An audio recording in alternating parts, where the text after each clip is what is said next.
কি নির্মল বাতাস দেখেন। বাতাস হবে না কেন? গাছগুলো দেখেন। ওয়াও! এই নিঃশ্বাসটা যদি একবার নিতে পারেন, আপনার অসুখ বিসুখ কোথায় যে পালিয়ে যাবে তার নাই ঠিক। দেখেন, কে কে গ্রামে আসতে চান? দেখুন গ্রাম, সব এগুলো ধান ক্ষেত।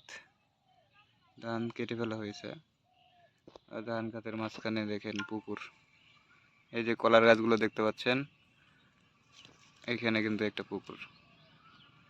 গ্রাম আর আগের মতো নেই।